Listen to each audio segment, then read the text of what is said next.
ఆస్పదంగా ఉంది. ప్రియమైన వాళ్ళారా, కాబట్టి ఆ లోకాన్ని ఆ రోజున నోవా టైంలో దేవుడు జలముల చేత నాశనం చేశాడు. జల ప్రళయం చేత నాశనం, జీవమంతా తుడిచిపెట్టాడు. నరులందరూ చనిపోయారు. పశువులు, పక్షులు, జీవరాశులు, ప్రాణులు అందరూ చనిపోయారు. కొండలు, పర్వతాలన్నీ కూడా మరిగిపోయాయి. ప్రియమైన వాళ్ళ ఏ ఒక్కరు కూడా బ్రతకలేదు, అందరూ చనిపోయారు. కారణం దేవుని కోపం దిగి వచ్చింది. మానవాళి తమ మార్గంలో చెరిపివేసుకుని తన ఇష్టానుసారంగా జీవిస్తున్నప్పుడు, మనస్సాక్షి లేకుండా, భయం లేకుండా, వాళ్ళ ఇష్టానుసారంగా పాపం చేస్తూ దేవునికి విరోధంగా నడుచుకుంటున్నప్పుడు దేవుడు వారిని శిక్షించి జల ప్రళయం చేత లోకంలో నాశనం చేసేది. ఆ తర్వాత ఆయన ఒక తీర్మానం ఒక నిబంధన చేసేది. ఇక నేను ఎప్పుడు కూడా జల ప్రళయం చేత నేను భూమిని నాశనం చేయను అన్నాడు. అయితే ఇప్పుడు అంటున్నాడు, అగ్ని కొరకు భూమి దాచబడి ఉన్నది. అదే వాక్యం వలన భద్రపరచబడి ఉన్న రాబోయే దినాల్లో అగ్ని ప్రళయం రాబోతుంది. భూమిని అగ్ని కాల్చబోతుంది. కాబట్టి ఇక ఎక్కడి నుంచో రావాల్సిన పని లేదు అగ్ని ప్రళయం.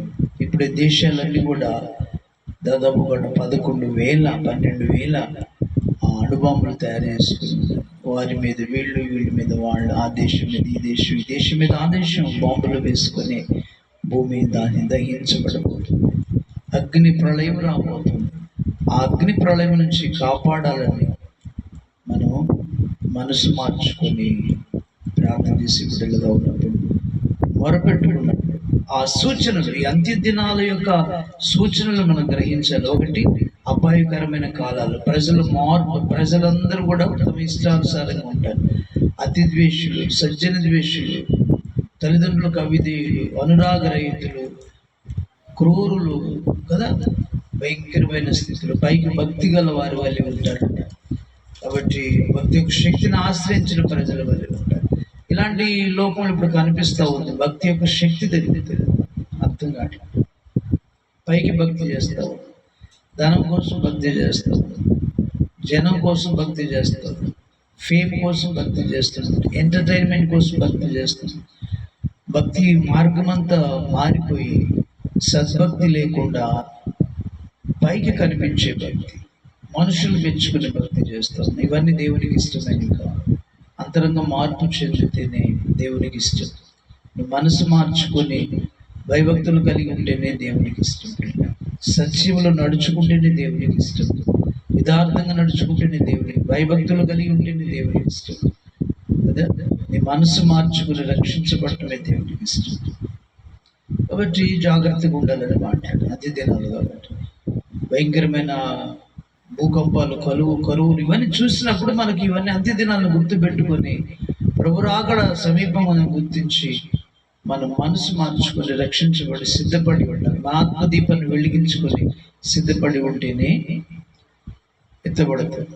లేకపోతే ఆ ప్రళయాలలో మనం విడుపడితే మహాభయంకరమైనటువంటి అంత్యక్రీస్తు పాలన వస్తుంది. అంత్యక్రీస్తు పాలన వస్తుంది రాబోతున్నటువంటి దినాలు. యాంటిక్రీస్తు పాలన, భయంకరమైన ప్రపంచ నియంత్రణ రాబోతున్నాడు. భయంకరమైనటువంటి ప్రపంచ యుద్ధం జరగబోతుంది. ఈ ప్రపంచ యుద్ధాన్ని ఆపి ఒక నియంత మరల ప్రపంచాన్ని పరిపాలించబోతున్నాడు. ఆ నియంత కొన్ని రోజులు ఈజీగా పరిపాలిస్తాడు. ఆ తర్వాత మహాశ్రమలు పెడతాడు ప్రజలందరూ, మహావేదనలు వస్తాయి.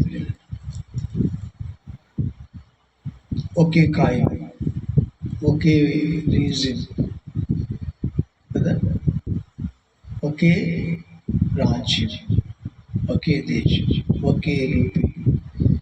అంటే వన్ వరల్డ్ గవర్నమెంట్ అంటారు ఇంగ్లీష్లో. కాబట్టి ప్రియమైన వాళ్ళగా ఇలాంటి పరిపాలన రాబోతుంది. మహాశ్రమలు కలగబోతున్నాయి దేవుడి పిల్లలకు. కాబట్టి మెలుగుగా ఉండి సిద్ధపడాలని దేవుడు కోరుకుంటున్నాడు.